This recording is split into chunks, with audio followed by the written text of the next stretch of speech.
Hi, my name is Katherine Donovan, and I'm a student here at West Bridgewater. I was assigned a project in my TV production class to create a documentary.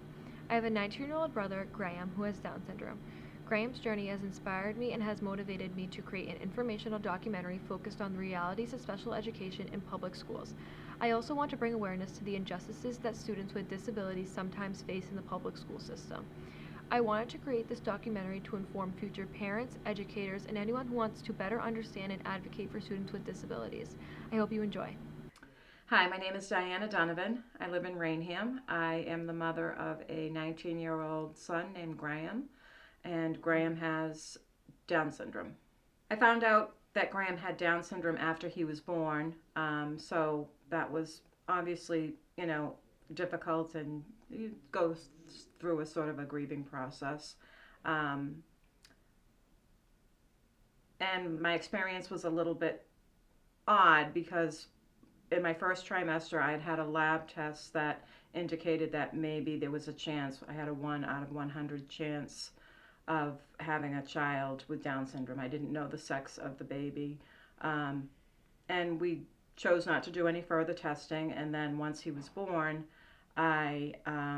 no one said anything. They just congratulated me on a beautiful baby boy, and that was it. And I was almost ready for discharge from the hospital, and when one of the doctors came in, I just asked her about it. I said, I had this test, and then she started to look at him a little bit, but didn't really notice anything, and then she went to get another doctor, and then they weren't really sure, and then they said, we're going to just have a genetic doctor come to see you, and he was born a month premature, and his features were not strong. Sometimes a doctor can just tell by looking at a baby with Down syndrome, but his features as a baby were mild, so it was somewhat missed. And if I had not asked the question, they wouldn't have done the test.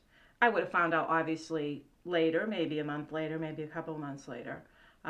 So that was a very weird experience for me. Yeah. And obviously, it's was emotional. But then we got him home and moved on, and I tried to educate myself as much as I could about Down syndrome.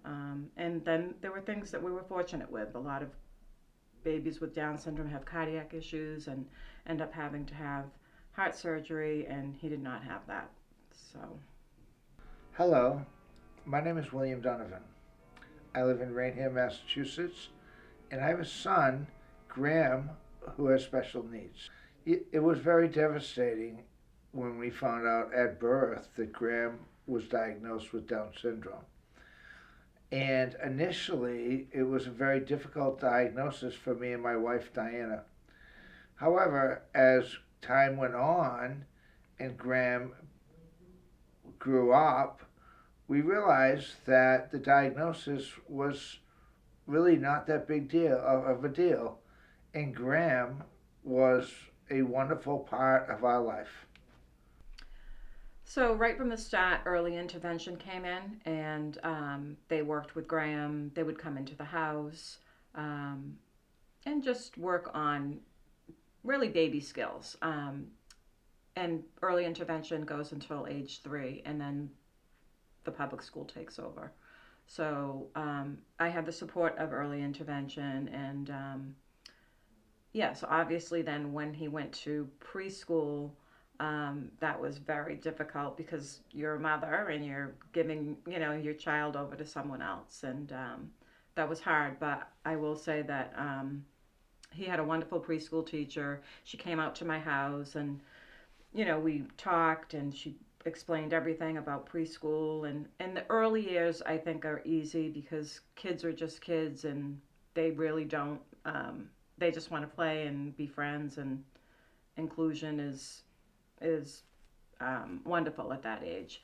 As the kids begin to get a little bit older, then that's when it's a little bit more difficult. And obviously with Down syndrome, it's global developmental delays, so he was delayed in all areas. But as far as preschool, the kids just want to play, and those years were really quite nice. So they were great. So also for preschool and first grade, he was in a typical class. But then after first grade, it really was not appropriate any longer. So he was in a substantially separated class, um, so that his needs could be met. One of the challenges that we had to deal with was class size. Um, One particular year, they wanted to combine 3 grades together um, in one classroom setting. I think it was like maybe second, third, and fourth grade together. So we obviously had to, those situations can become very stressful. So we had to do research on it and file a complaint. And it's a stressful situation. It's not really what we want to do, but sometimes your hand is forced. And in the end, that did not happen because it was against basically against the laws. So at one point, Graham, through his IEP, which was developed through the school system, it was determined that he needed a one-on-one at during the school day, and the school year began, and one-on-one was not provided to Graham, and that was very troubling to us.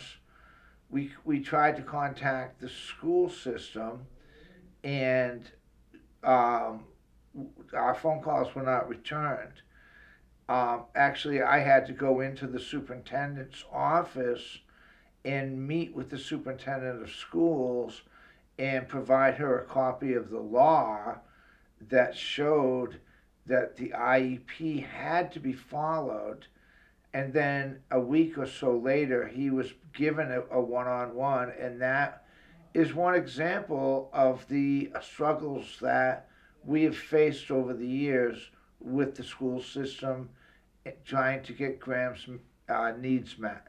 And that's what's really frustrating, because what we don't understand is that these people have chosen education as their careers, and then they choose to go outside of the laws of the state of Massachusetts and the Education Department of Education, and they feel it's confusing when this is what they've chosen as a job for their lives. The improvements I think that could be made are class size, and just following the rules and the law that are set forth for kids with disabilities. There are laws and there are guidelines, and sometimes I think that for whatever reason, financial, staffing, those guidelines are not followed, and it hurts the kids, it hurts the teachers, and every child is entitled to an education, whether you're a typical child or a child with disabilities. Yes, I believe that the public school system has been very beneficial to Graham over the years, and Graham has really enjoyed going to school and has made a lot of friends. And us as a family have had the opportunities to meet a lot of fantastic educators, and this is it has been really beneficial over the years of his education. I'm happy that we chose the public school route because we want Graham included, right? We want him to be included, and I think that the services in the public school are, you're going to get all the services that you need. Sometimes you have to look at how much service is being delivered, and you do have to watch that. And if for example, maybe they want to give speech therapy in a group setting, which that's okay, but also Graham needed one-on-one speech therapy. So yes, in a group setting is good, of course it's good, but you also need one-on-one. So sometimes you would have to, pay attention to things like that. So no, I am glad that he went into the public school system. The problem I see with the education system is funding. There's never enough money or funding, right, for everybody. And I feel that at times funding is cut for special education programs, which is not right. And, there's other programs that continue to be funded. And typically, that to me is just wrong because special education should be the first that's funded, in my opinion.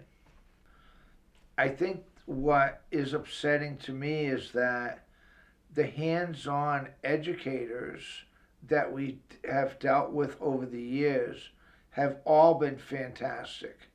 And, they've chosen this position as for their careers and really are really well do a really good job at what they do, and they really care about the children involved in their programs. And the what's frustrating is that the upper management is holding them back. They're not providing them with the resources that they need, and or they're oversizing the classes. It's another thing that we've experienced where there's 30 children with special needs in one class. We had to go this year and fight and have the state get involved, and actually they split the one class into three classes. But it was fine to have 30, for the school system. They felt it was fine to have 30 children in the class, which was completely ridiculous. So it's the upper management that is what is typically the problem, not the hands-on educators, because the hands-on educators are typically fantastic. My name is Justine Muir, and my job history is that I started out my career as a teacher of students with visual impairments. I worked at that time for the Carroll Center for the Blind, and also in that role for a large urban public school right outside of Boston. And then I got into special education administration after that, and I was a team chairperson for special education and a program manager for that large urban high school, and then also for their K through 8s. And then from that point, I held that position for a number of years, five I believe. After that, I transitioned into the role of director of pupil services for a school district in southeastern Mass. And then I held that position also, director of pupil services in central Massachusetts for a regional school district. To be honest, I was in college and I wasn't really sure what direction I wanted to go. I knew that I wanted to do something that gave me a sense of fulfillment in terms of helping people, and a position where I could be, caring for others and things like that. I think one year, maybe my junior year, I was about 7 different majors. So I really didn't know at that time which direction to go. My mother, who was a school administrator at the time, she had a student in her school, in her high school, who was blind, and she encouraged me. We'll say encouraged. She really basically forced me to go up and to meet this young man who was blind and meet his teacher of students with visual impairments. So I very reluctantly went. And honestly, within probably moments of meeting the student and seeing him fully included in an honors chemistry class, again, totally blind, I was just really, frankly, blown away by the fact that this, again, honors level chemistry class could be made so accessible for him. And, you observing the class, you would have never known that he was, again, had no sight. So I was completely blown away by the way that the course was able to be made accessible and that he was able to be fully included. And I just, at that point, I decided that I wanted to have a part in being able to do that for other students. So at that point, I decided that I wanted to get my master's in special education. I finished out my bachelor's as a psychology major, and then went right on for my master's in special education with a specialty in students with visual impairments. So that was kind of what led me into this role. So my name is Sheila Muir. My job history is that I actually came to education from industry. I did not learn to be an educator until I was in my 30s. I went to college to be a scientist and an engineer, and then after college I worked in a family business for a while, and then I realized that I wanted to be an educator. So I went to college and to get a master's degree, and then entered the field of education. One of my first jobs was as a middle school math teacher, and I did that for a few years, and then I became an administrator in the middle school, overseeing curriculum and instruction. Then I moved to the high school level, and I oversaw curriculum and instruction at the high school level. Eventually I became a director of curriculum and an assistant superintendent, and I ended my career about 1.5 years ago after 5 years as being superintendent of schools in a small rural regional district in central Massachusetts. Well, actually what made me want to work in education was I always valued education, but when my children began to get old enough to go to school, I really began to think about how important education was to their future, and I really kind of wanted to be part of that. And so as I said, I went back to school to get a master's degree in education, and that really launched my career. But I really truly believe that education has the power to transform lives, and I'm so glad that I made that career shift when I did. As the Director of People Services, I oversaw all of special education, as well as Section 504 accommodation plans.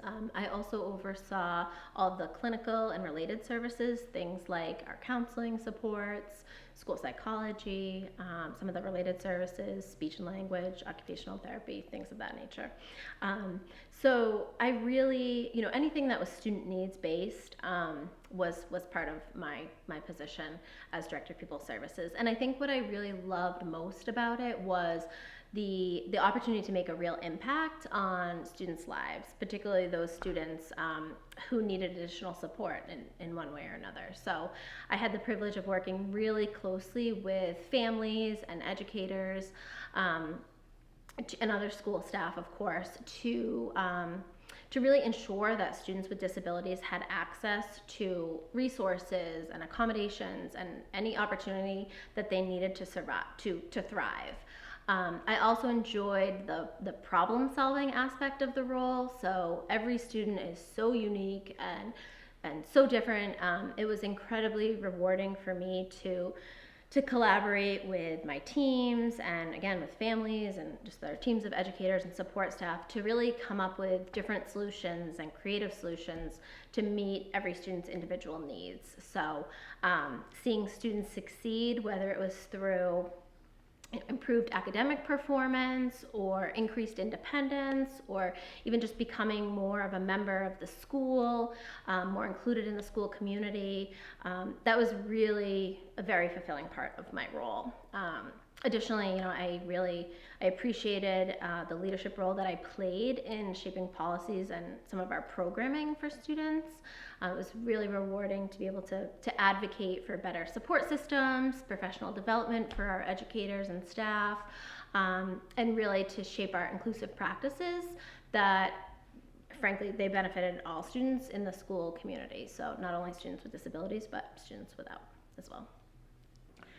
Well, my position as a school superintendent was overseeing all of the systems that work together to support students in schools. And it was really a position that allowed me to make a meaningful impact on the lives of students and staff and the community in general. I loved working collaboratively with teachers and community members and leaders to make sure that students in our school district had the best possible educational opportunities. Part of being a superintendent allows you to set a vision for your school district and then set goals that allow you to achieve the vision, and then work with everyone to make sure that those goals are met. And so not only thinking about the needs of the current students, but thinking about future opportunities for students that your district or your school may need to meet as education changes and as the needs of students change.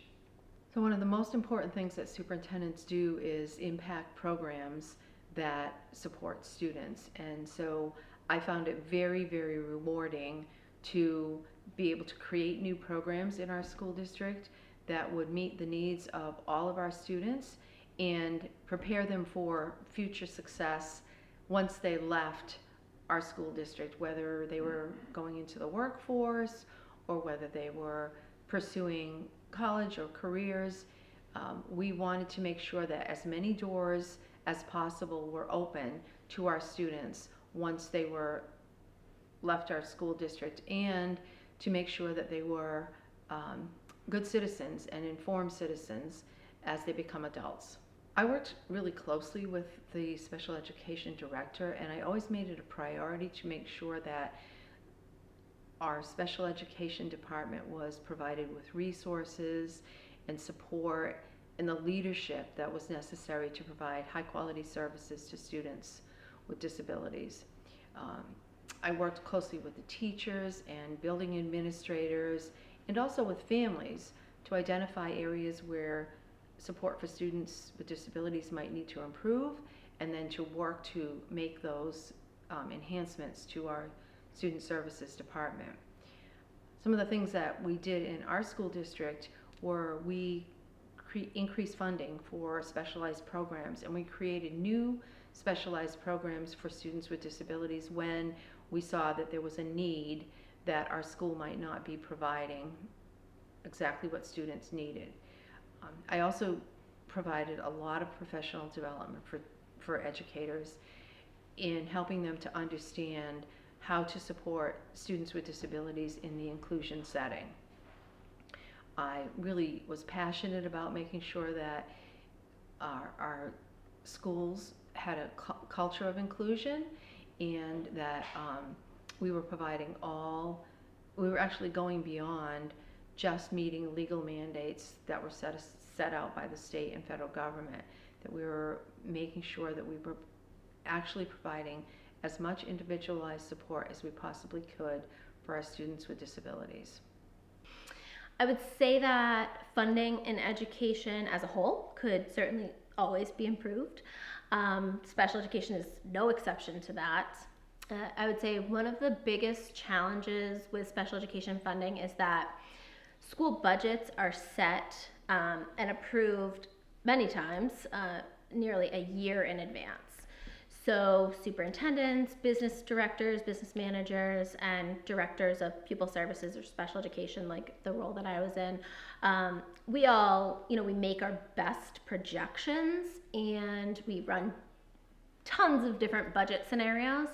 But the reality of it is that, especially for students who are receiving special education, when you're doing something that far in advance, which we need to, the students' needs can change drastically within that time frame. So, for example, let's just say that a student moves in to the district from, over the summer, let's say, and that student requires an out-of-district placement and educational collaborative. So those placements can range, I would say, anywhere, from 60,000 to over 100,000, depending on the program and depending on what additional services that student may need. So that wasn't accounted for when we planned the budget, and the budget was approved, the previous February, March, We didn't know about that student, and we couldn't have planned for that. So the district now has to find a way to fund that placement because we're required to. Special education services are legally required, and the district, we have to make it work, and we do. So often, as a result of not only that but other things, funding may then need to be reallocated or shifted in other areas, which, as a result, may strain other aspects of the budget. So I do think that is a challenge that we face in special education. Again, I think there's always ways that we can try to address this solution, or come up with a solution for addressing planning as purposefully as we can. Of course, greater communication with other districts about students who may potentially be moving in, and having that collaboration is certainly key. I also think any flexibility that state and federal governments can provide for flexible funding mechanisms, allowing districts to adjust for kind of these unexpected special education costs. Some certainly do exist at this point. There is some of that, but more of that would be great, so that the district's not negatively impacted, or other programs are not impacted, would be wonderful. And as always, I think there's the need for ongoing advocacy for increased funding, both at the state and federal level. It's critical, and it's going to continue to be. I believe that every school system can always do better and improve. And I would say that with regard to students with disabilities, there are oftentimes challenges that school systems face. Some of those challenges that school systems are facing right now are the need for increased funding, the need for staffing. There are huge staffing shortages, especially in the area of special education right now in Massachusetts, and the need for schools and school districts to provide more inclusive opportunities for students with disabilities. We want to make sure that school districts are not just providing the minimum required supports for students, but that we are truly enhancing the opportunities for all students to achieve at the highest levels by providing targeted, individualized supports. I think all parents, whether they're parents of special needs students or parents of students without disabilities, want to ensure that their child attend school in a safe, supportive learning environment where all of their needs are being met. And so I can understand that a parent with a child who has a disability might be concerned about sending their child to school, but what I can tell you is that schools are filled with educators who are passionate about providing whatever students need. Many educators and educational leaders want just the same thing that parents want for their children. They want their children to thrive. They want the students to be successful and to feel a sense of belonging and feel valued in their school experience. I guess the other thing that I would tell parents is that it's important for them to stay as involved as possible in their child's education. Ways that they can do that is to make sure that they're attending the students' IEP meetings, make sure that they are partnering with the school district and making sure that they continue to communicate with the school district. Another way for parents to be involved is to become part of the CPAC, which is the Special Education Parent Advisory Council. This is a great way for parents to connect with other families of students with disabilities. Also provides them a lot of information about the systems and supports that are in place across the school district for students, and it gives them information about their rights as parents. And I think that's important as well. I think it's important for parents to know what their rights are. So if there ever is a situation where they feel their child is not receiving the services that they should have, they can effectively advocate for their child in partnership with the school district. I would say, first of all, I would reassure them that they know their child best. Nobody knows their child better than they do. And I would encourage them to ask questions, ask tons of questions, so that they feel comfortable having a full understanding of what their child's going to be receiving. There are mechanisms in place that families, parents, guardians can also observe a potential school program or proposed program. Taking advantage of that can be really helpful. Just being their child's best advocate. But also having some trust. I think that it's important to remember people who are in special education, directors, team chairs, the direct service providers, they also want what's best for the child. Again, I think everybody wants to see the child succeed, so there are times maybe when perspectives will differ, or there may be disagreements among the school district or the school team and parents or guardians or other facets, but just really keeping the student the center of that is the most critical point. We used to say in one of my school admin teams, if we're not talking about the child, then we're talking about the wrong thing. So the child, we're always coming back to the child and what do they need, how can we make it possible. So I would say ask questions, advocate, and trust your team. I would say that there is a lack of funding for many school districts in Massachusetts, and that special education is one of the areas that is an area where we should have additional funding. School districts, I think special education is an area where it's costly in many ways. It's important to have adequate specialized supports for students in terms of specialized staffing. We also need to have assistive technology for students with disabilities, and we need to have individualized support services for students. Those things cost money, and there often isn't enough money to go around in school districts. And so what ends up happening is that school districts sometimes have to make really difficult decisions about where the funding is spent. So I do think that what's important, however, is that everyone continues to advocate for educational funding. There's a lot of opportunity for us to make everyone aware of how important it is to provide adequate funding for schools, and especially to support students with disabilities to ensure their success. One of the things that I always try to make funding for special education a priority in my school district. We sought a lot of grants to support special education, and we also tried to be really creative in using our existing resources to provide what all students needed. One of the things that I do in my retirement is I work for an organization called the Massachusetts Association of Regional Schools. I'm the assistant executive director there, and one of the things that we do to support our schools is to advocate for additional funding for schools across Massachusetts with the legislature, in hopes that schools can receive adequate funding to support all of their students.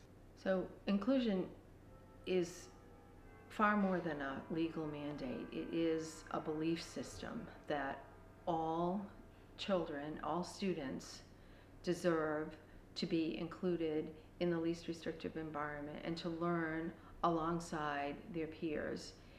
And I think true inclusion goes beyond placing students with disabilities in a general education classroom. It requires a culture of belonging where students can grow and contribute in a meaningful way to their school community. Inclusion benefits everyone. It doesn't just benefit students with disabilities. It benefits all students. It creates a culture of empathy. It creates a culture of understanding, acceptance of diversity, and when inclusion is well done, it allows every student to thrive and to feel successful and welcome and valued in their school community.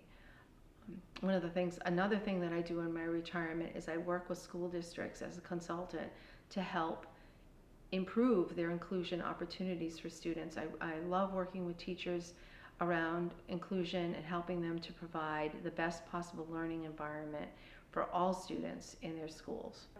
I'm Avery and I'm 14 years old. I have a golden doodle and I have a sister named Alexis and she's a senior. She goes to West Bridgewater High School. Yes, I'm in 9th grade. I'm at BR High School and I do unified track. Like less kids because there's too many kids in the classroom. Yeah, it distracts me. I'm Jan Amarello and I'm Avery's mom. So Avery's been in the special ed program since she was 3, so it was certainly scary when she first went off. I think that the school system was really good when she was younger. She got everything that she needed as far as speech and OT and PT, but I feel like as she's gotten older, it's been a little bit more difficult to manage. I think that it definitely is beneficial, but I think it has its goods and bads. Right now, I think that the school district has too many kids and not enough teachers. The classrooms, the sizes are too large for the kids to get what they need. This year particularly, she was in a classroom that was much too large for sub-separate, and then they split the classroom and got a new teacher, and that teacher only stayed for a couple of months, and she left, and right now she doesn't even have a teacher. They're kind of having different substitutes come in and out. Hopefully after school vacation she will have a new teacher, but then we're almost at the end of the year, so I feel like this year's kind of been a waste. I think really just the overcrowding. I think that most schools, as with anything, it's a business, and they look at the financial aspect and not always what the kids need. So they're always trying to cut costs and maybe not give kids all the services that they need. And so as a parent, that's a huge concern, making sure that your kid gets the right services. So improvements, I think, certainly more teachers and less kids in each class. For sub-separate classes, I think it's really important to make sure that you have the right mix of kids. Right now, like, there's a wide range of kids in the classroom, and that's not fair to either end of the spectrum. If you have kids that are higher functioning and can maybe do, say, more advanced math, and then you have kids on the lower end of that, it's tough to kind of create a curriculum that works for everybody. So I think if you split up those classes and have smaller class sizes and more individualized instruction for each group.